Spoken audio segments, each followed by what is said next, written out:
Everything's going to hell. Because you can get it right by my three inches. Even though you're not in my frame, you're ruining my 5G.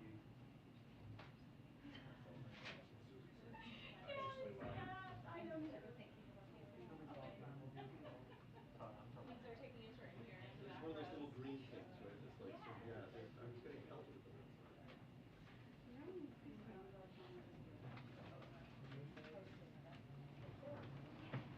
Hi, everyone. Great. Okay. Today, as promised, we have the premiere of Dr. Ashish Jha, our new White House COVID response coordinator, in the briefing room. Dr. Jha will be talking about two important pieces of work in our we are working on with Congress. First, expanding access to life-saving COVID-19 treatments, and second, our urgent need for funding from Congress. He has time just to take a very small number of questions today, but he will come back soon, I'm sure. So with that, I will turn it over to him, and then we'll proceed with an oral briefing. Good afternoon, everybody. Good afternoon. All right, well, it's great to be with all of you. A little exciting and a little scary with this crowd. So I want to take a minute to talk about where we are with the pandemic. I believe we are at an inflection point. One hand, we know that BA.2, the subvariant of Omicron, has become dominant. Cases are rising across the country. But hospitalizations are at the lowest level of the pandemic, right? And deaths are continuing to fall. We're down to about 300 deaths a day. Still too many, still too high, but doing so much better than we have throughout much of this pandemic. Despite all of that progress, and I think a lot of that is driven by the fact that we've more than 200 million Americans vaccinated, more than 100 million Americans boosted, we know this virus is tricky. We know that the risk of potential surges, even of a potential new variant, remains out there. The good news is we are at a point where we have a lot more capabilities, a lot more tools to protect the American people. Testing, vaccines, therapeutics, these are the sort of the pillars of how we manage the rest of this pandemic. And that's why what I want to do is spend some time talking to you about those tools, about our capabilities, what we're doing as an administration, and what we need from Congress to continue to protect the American people. So first I want to talk about Paxlovid, the therapy that is becoming increasingly available to the American people. For those of you who have not followed this very closely, Paxlovid became authorized by the FDA in late December. At that point, there was just a very limited supply of these pills. The clinical data suggests that it has an enormously beneficial impact, reduces hospitalizations by more than 90%, and is very, very effective at preventing severe disease. Over the last few months, the administration has worked very hard with Pfizer to increase the supply of Paxlovid and acquire more and more doses for the American people. And now our job is to make sure that these doses are getting out there and they're getting into the hands of patients who would benefit from them. So what are we doing? And I want to talk about four major things. The first is we are opening up the number of sites that can order directly from the federal government supplies of Paxlovid. Until this recent change, the way pharmacies got Paxlovid, either you were a test to treat site or you got it from your state. But now we're opening up a federal pharmacy channel, and what that means is pharmacies can order directly from the federal government. Currently, there are about 20,000 sites in the United States that carry Paxlovid. We expect with this change that we will very quickly get to 30,000, and within the next couple of weeks, I expect us to get to about 40,000 sites. Paxlovid will be widely available everywhere in America. That's going to help a lot. The second is the president announced the test to treat effort that we have launched. Right now, there are about 2,200 test to treat sites across the country, and we are going to make a series of efforts to expand the number of test to treat sites, including new federal initiatives that will allow for us to build on other federal testing sites to allow for those to also have a treatment component. So if you test positive, you can go and get treated with Paxlovid, of course, if you are eligible and deemed so by a provider. Third is we really are doubling down on our communication and education efforts with physicians and other prescribers. In the beginning, when Paxlovid first became available, the word on the street was these things are now widely available. You should restrict it to the highest risk patients. Too many physicians still have that mindset. And what we need to do is to help American physicians and nurse practitioners and others who can prescribe understand that we now have plenty available. And anybody who is eligible, anybody who's high risk, should be getting Paxlovid, obviously based as long as they meet the clinical criteria. And so that education campaign is going to be really important. And then last but certainly not least is we're ramping up our public awareness campaign so that patients also understand that if they test positive, they should consider going to a test to treat site or reach out to their physician, but to get assessed for whether Paxlovid would be useful for them. Those are all really critical steps that I think are going to make an enormous difference in getting more Paxlovid out to the community, to getting it out to patients, and with a very simple goal, right? Which is we want to lower the severity of the disease that people get if they get infected, and we want to lower the hospitalizations, we want to lower deaths. Paxlovid is a really important step in our ability to fight this pandemic.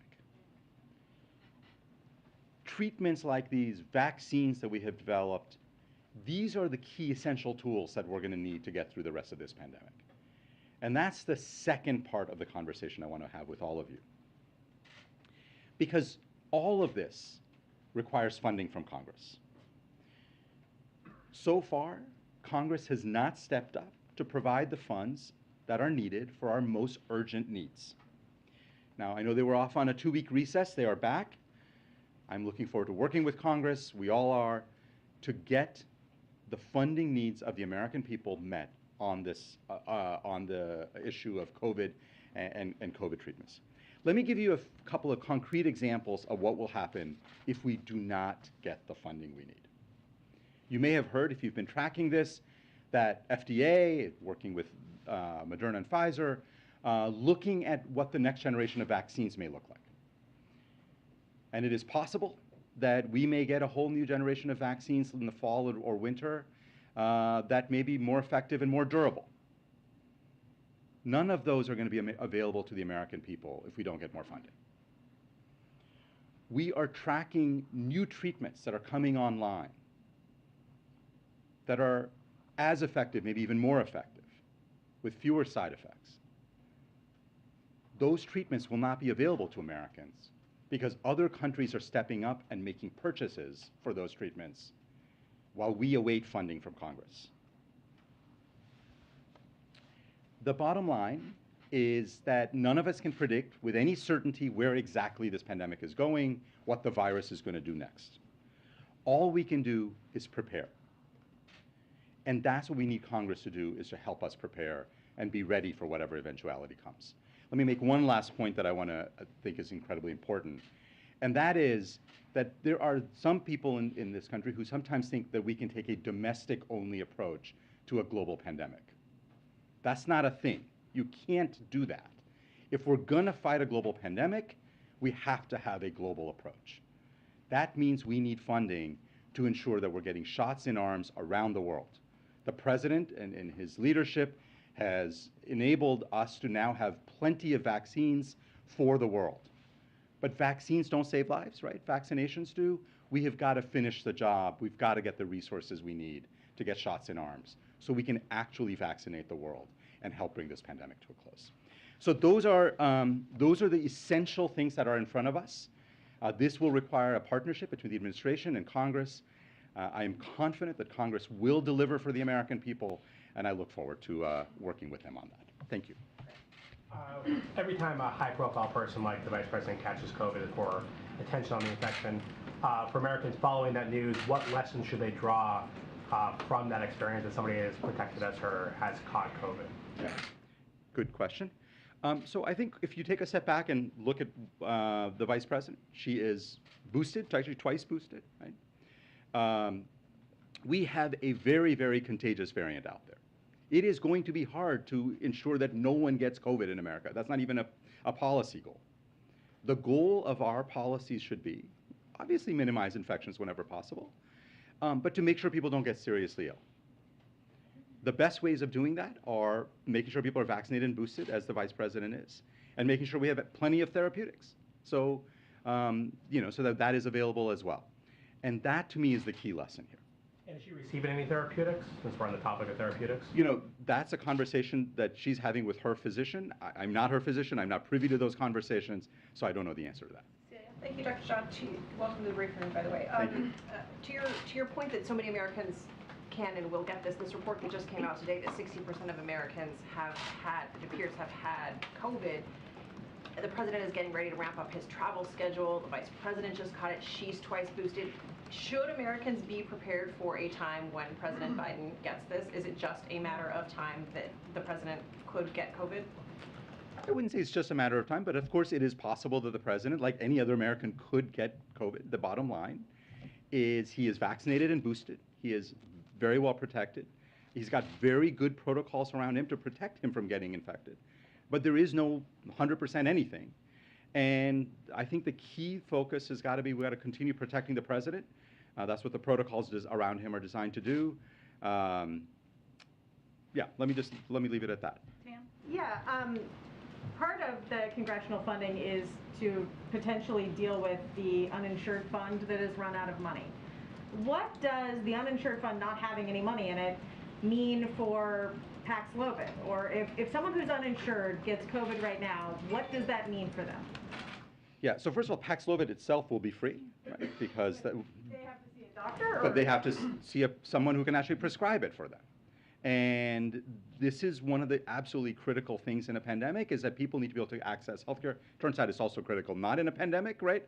But particularly in a pandemic with an infectious disease, it's really important that people be able to access healthcare services, get the care they need. It's good for them, it's good for people around them. And so making sure uninsured people have access is absolutely critical. So right now, what does that look like?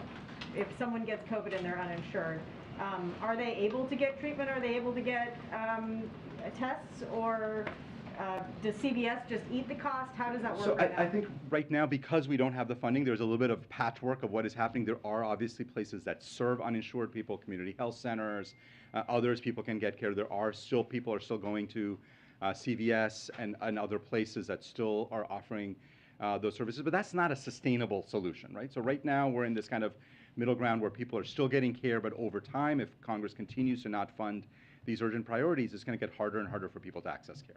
Kristen? Thank Kristen has you. to be the last one too. I apologize. I'll be back soon. Go ahead. Thank you, Dr. Shah. Thank you so much for being here. Just a couple of questions. One, can you tell us, was President Biden tested today, and has he tested negative? Do we know the last time he tested negative?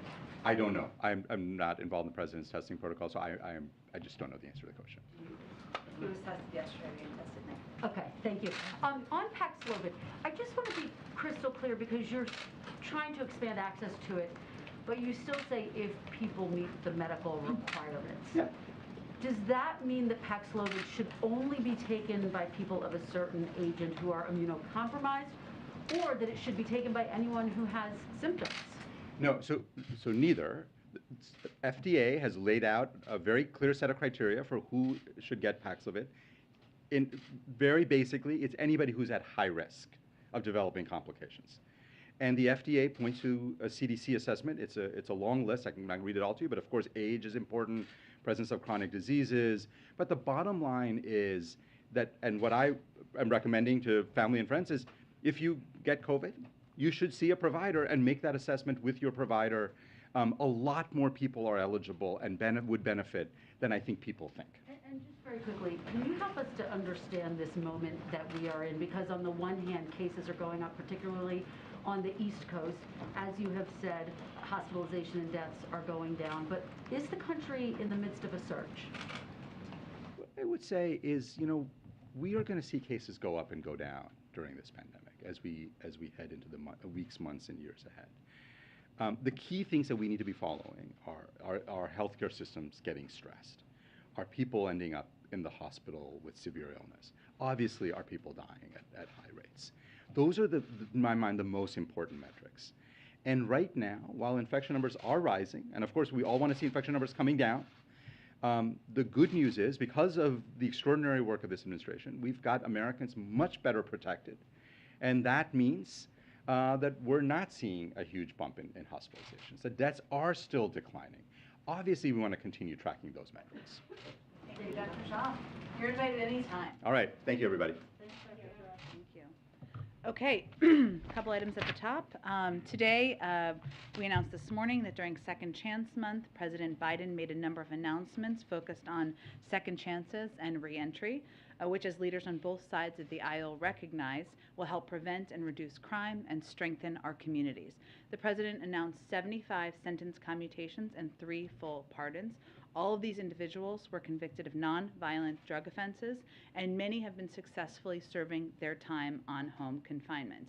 He also announced more than 20 major actions from a dozen agencies to expand second chance opportunities. This includes a first-of-its-kind partnership between the Department of Justice and the Department of Labor to invest $145 million in job training and intensive reentry in federal prisons.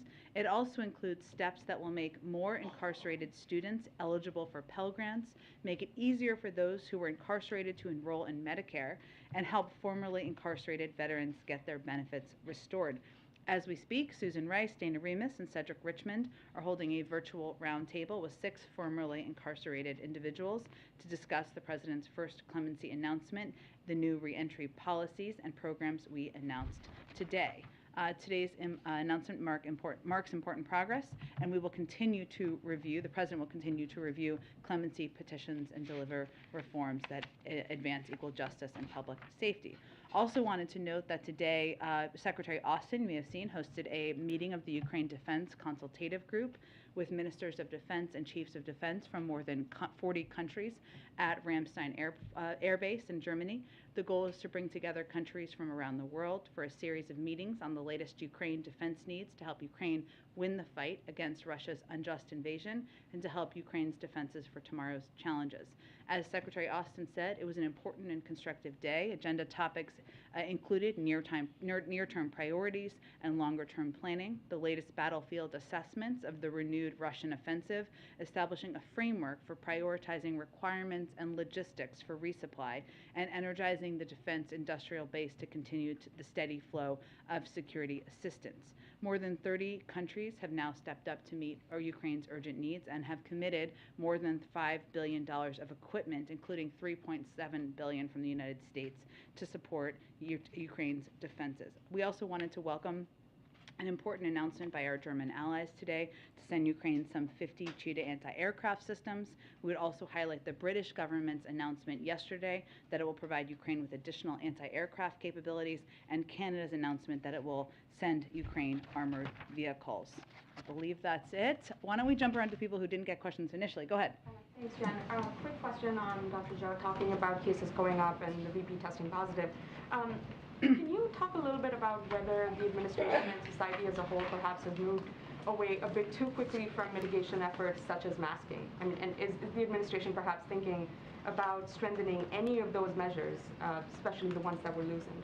Well, those decisions and those recommendations are made by the CDC and our public health officials, so I don't have anything to preview for you. Those are decisions that they make, and we obviously abide by that from here. I'd remind you that their recommendations include are based on what zone of the country you live in, right? Whether it is a green zone, yellow zone, or a zone that has a higher rate, and they continue to recommend masking on transportation, that we abide by that from here as well. So I don't have any changes on that to preview.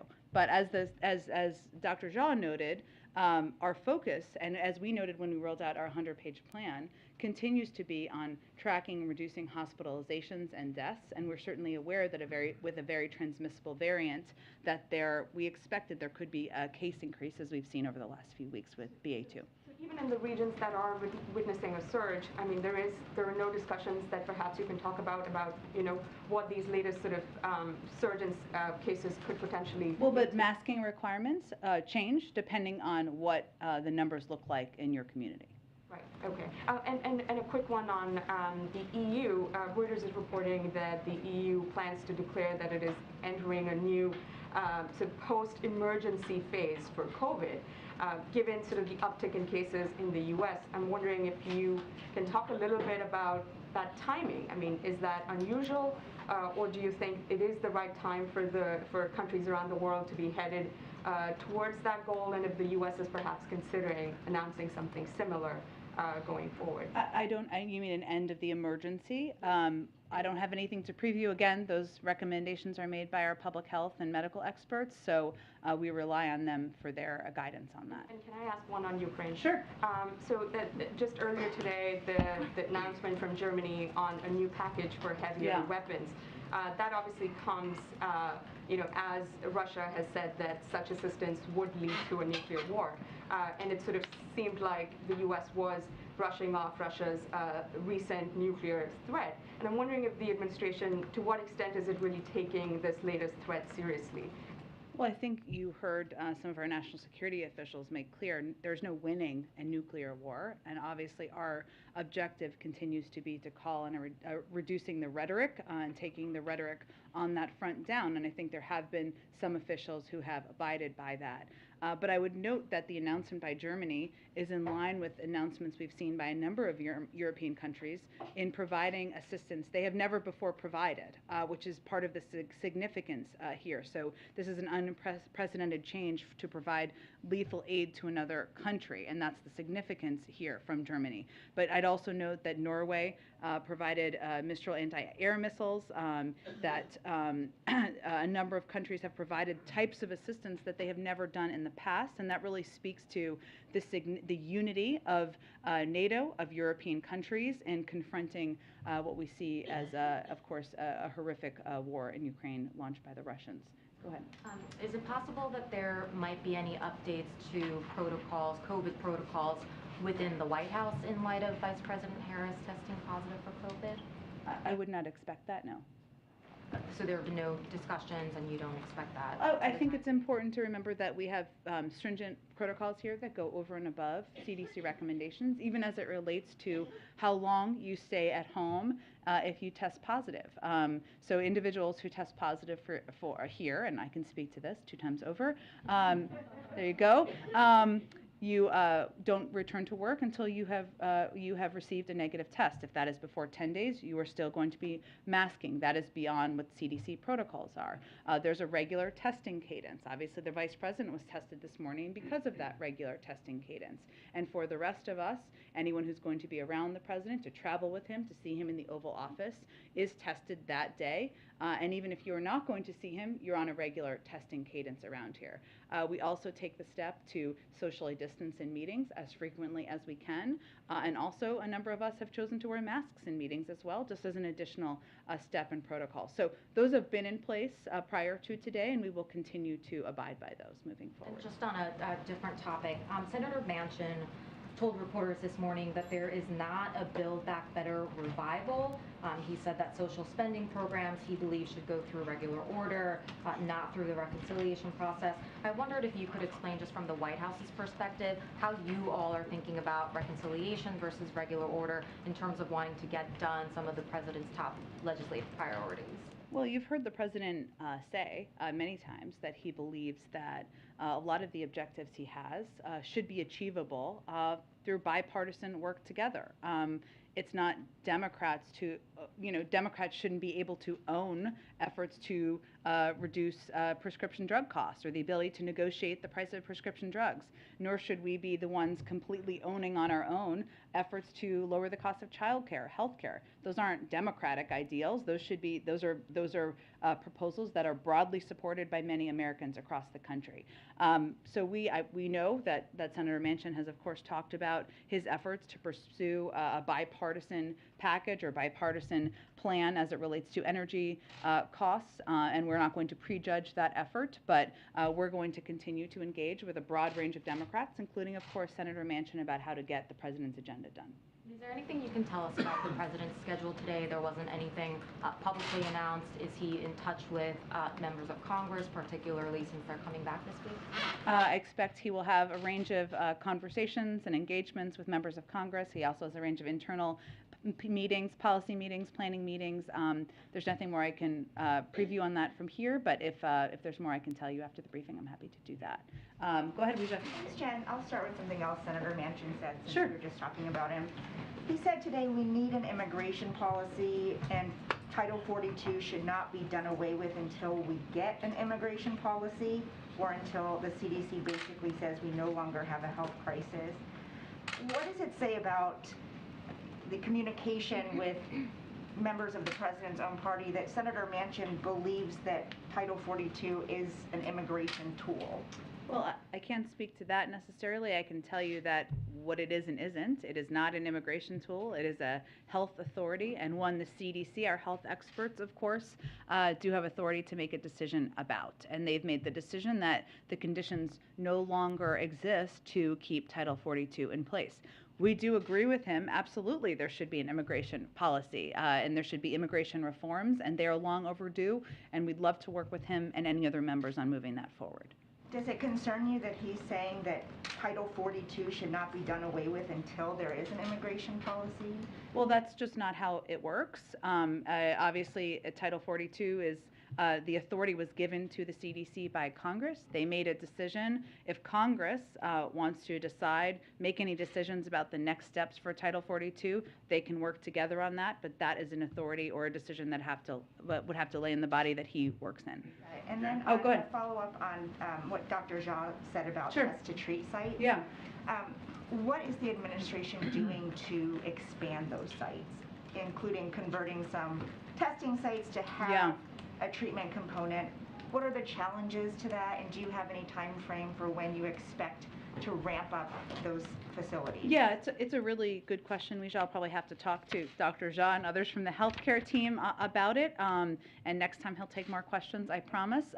You're right, there are some challenges, just like any aspect of applying COVID policy or COVID treatment policies or COVID efforts to fight COVID policies, in that we have to educate a large swath of the public, including healthcare providers, about how this works or how it would work. There's continued efforts to do that, but I'm happy to check with them on expansion plans or how that might work. One more quick one on vaccines for children under 5. Yeah. The group Protect Their Future is just one of many groups that are urging the FDA to consider Moderna's application for an EUA before June, which is when Pfizer will also submit theirs. What is your response to these groups who are concerned that it appears the administration is doing Pfizer a favor by waiting to consider both Moderna and Pfizer at the same time, when Moderna's data is already ready for review by the end of this week? I'd really point you to the FDA for their decision-making process, but I would tell you that, of course, as a parent of a child under 5, I am eager to have vaccines approved and available, and I want to make sure they go through the proper protocols and process. But I would point you to the FDA. And on clemency, Yeah. there are 18,000 petitions pending for clemency. Yeah. Does the president plan to increase his pace of consideration, as he talked about possibly doing? And also, is there consideration of a permanent clemency review process that would kind of institutionalize this process going forward? Well, first, it's important to note that the president has issued more sentence commutations at this early point in his presidency than any of his last 5 predecessors. at the same point in their first terms. So we are far ahead of any of the last 5 presidents. That is because this is a priority to the president.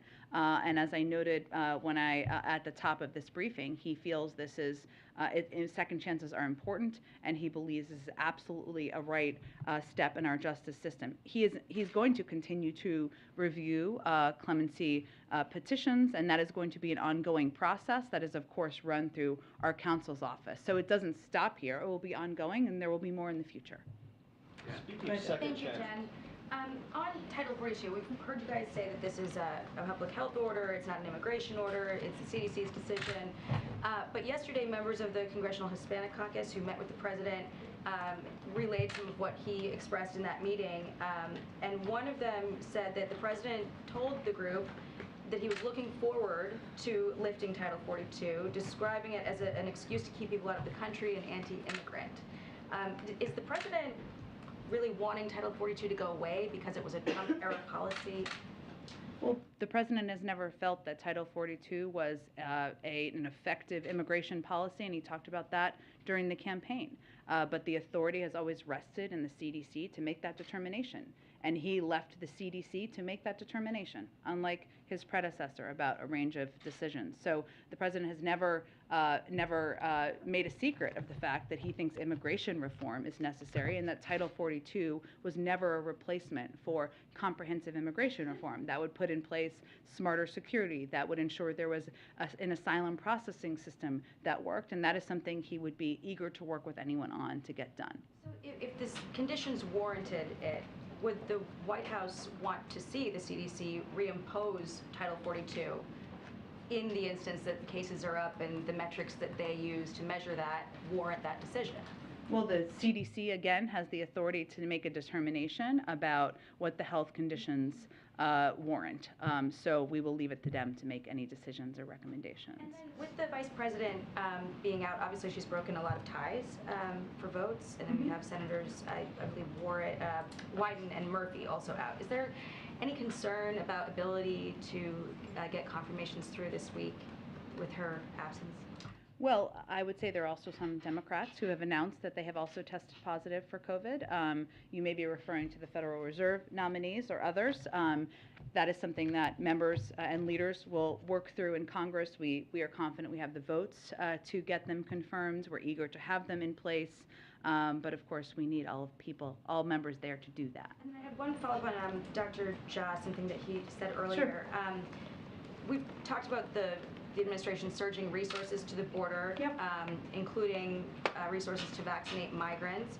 And the last time I asked about this, I believe your answer was something along the lines of, we have enough funding and supply to take care of the 23 sites that DHS is going to be running to get migrants vaccinated and also take care of uninsured Americans. But it sounded in his answer like that might not be the case anymore. So are we in a place now where there might be a choice where people would have to choose, or the administration would have to choose between supplying resources to migrants coming across the border versus taking care of uninsured Americans?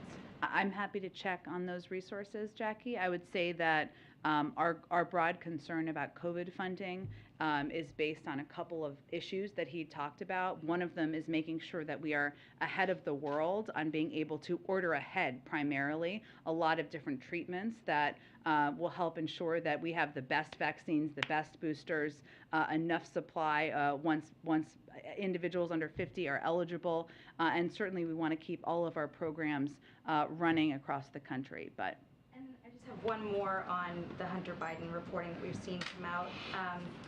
Does the president still maintain that he never spoke with his son about his business dealings? And given this reporting on Eric Schwerin, does he also say that he has never spoken to his son's business partners about his son's business dealings?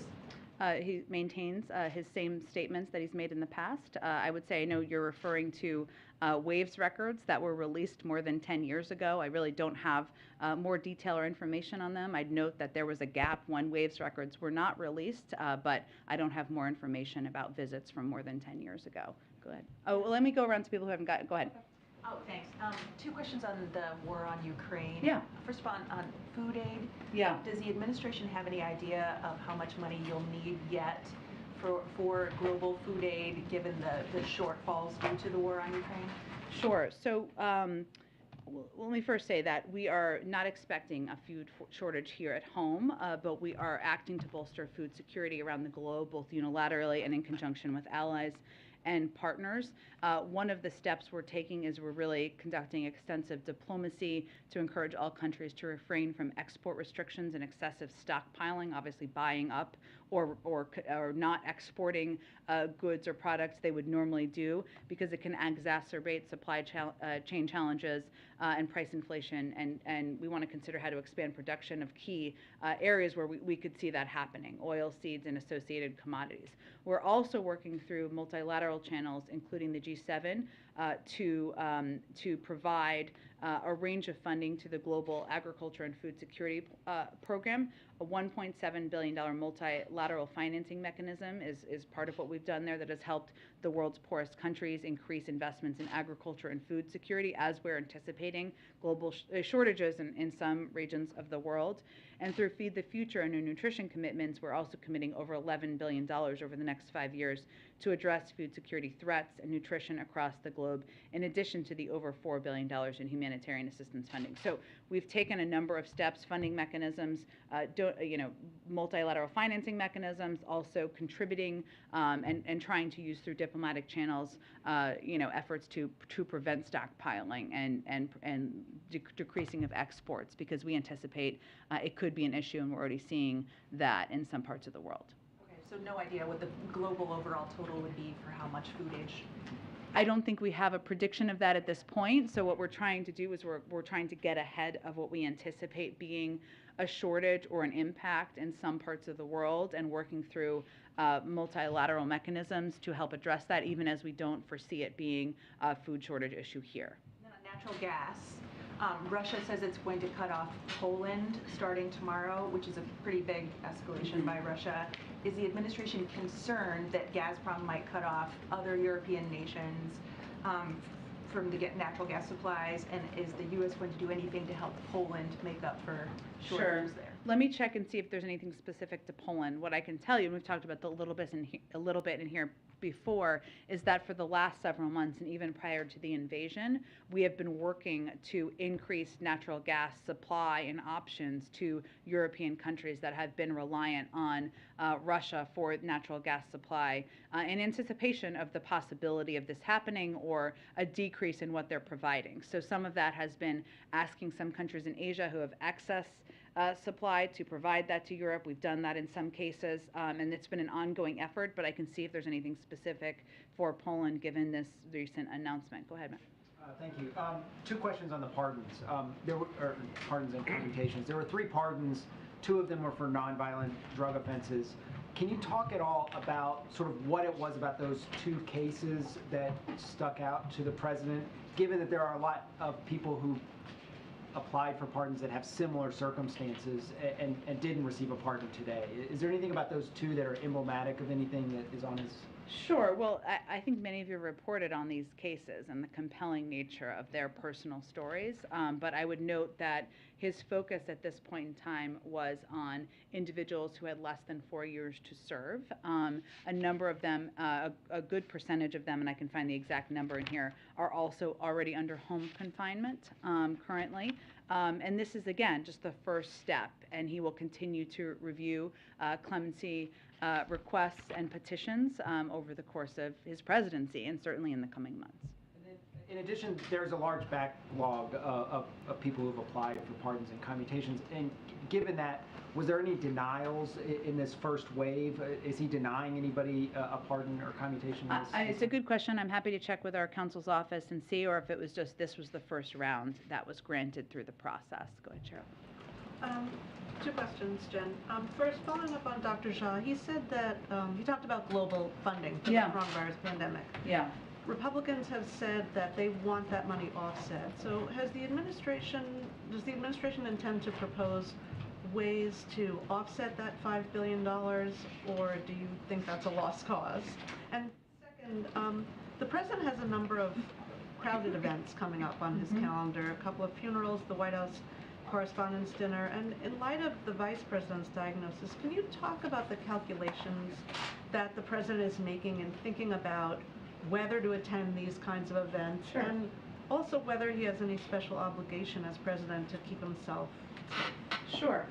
Well, in the first question, Cheryl, we're not quite there yet. I mean, we have requested 22.5 in the past, and obviously that is where our emergency request will be moving forward for the short-term needs that we have. This has been past COVID funding, as you well know, has been passed through emergency authorities where it hasn't been offset, and we certainly think that's reasonable, but we're at such the early stage of this process, having not even sent it up to the Hill yet. We're going to have all of those conversations about how to move it forward. On the second piece, what I will tell you is that we make risk assessments here, just like every American does, and as it relates to, of course, keeping the president safe and all of us safe. Now, naturally, he has access to the best health care in the world. He consults closely with his doctor. We take a range of steps, I noted in response to MJ's question earlier, that go beyond even most workplaces in the country in terms of required testing for those who will be around him, social distancing. Obviously, he has his own regular testing cadence. But we do make assessments, and he makes assessments about when he feels it's important for him to attend or participate in an event. And you mentioned two of them. Obviously, this weekend, he'll be attending the White House Correspondents' Dinner. It's an opportunity to honor the work of all of you and many of your colleagues, and to talk about the importance of journalism in the world. That's an event he's attended many times in the past, and he made a decision through consultations that it was an event he could attend and wanted to attend again. And obviously, former Vice President Mondale is someone he had an important personal relationship with. He wanted to attend his memorial service. Obviously, these discussions are always done through our scheduling team, the COVID team, to make sure we're taking every step possible. But just like many Americans, he makes risk assessments. And I would say the last piece, which you didn't ask about, but people asked about in here as well, is he's been traveling the country more recently. He was traveling 3 days last week, and we, and of course, coordination with the president, made a decision that was vitally important to him, to his presidency, to the American people.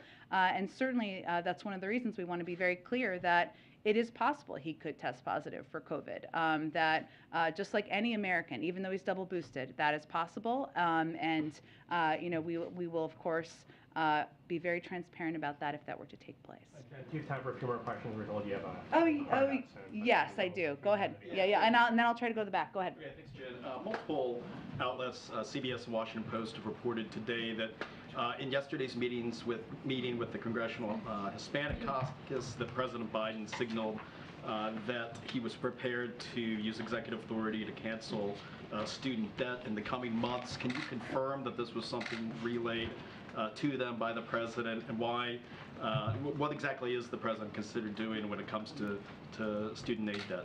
Sure. Well, let me use this opportunity to reiterate that nobody has paid us a penny in federal student loans since the president took office. And what we've said from here is that, and what he reiterated, is that he will make a decision before there's an end to that pause. Right now it's been extended through August. And we have talked about how we are looking at, and he is looking at, other executive authority options he has to bring relief to people who have student loans. So that's what he conveyed during the meeting yesterday. Well, regarding using executive action, though, I mean, is that a step now that the president is seriously looking at? Well, we've talked about that in the past, so he's continuing to look at it. And then lastly, going back to Vice President Harris's positive test for COVID, is the White House trying to determine exactly where and when she would have been exposed to COVID? Is the assumption that it was during her trip to California last week? And is the White House and the Vice President's office doing any effort to contract trace in order to maybe notify people during that lengthy trip to who she might have ran into? Just like for anyone who tests positive around here, we do contact tracing so that people are aware if they should take additional measures or precautions, whether it's masking or getting additional PCR tests, and we're certainly doing that in light of the Vice President's positive test as well. Go ahead. Thanks, Jen. I wanted to ask if the White House had any reaction to that court case that put the temporary block on Title 42 being repealed. And then I have a follow-up question about Vice President Harris. Sure. Well, things sometimes happen when I'm out here, but before I came out here, they had only done kind of the verbal briefing as of last night. So I'm not sure if has there been a new development or that. Okay. So what I will tell you is that the Department of Justice will need to review kind of any rulings before commenting, and that was verbal. There'll be something more formal as our expectation, and they would discuss any next legal steps or interpretation of the ruling. So we'll leave that to them, and we'll see if more comes out today. Vice President Harris, do you know the last time she was tested prior to this morning? And is there any therapeutics that she's taking?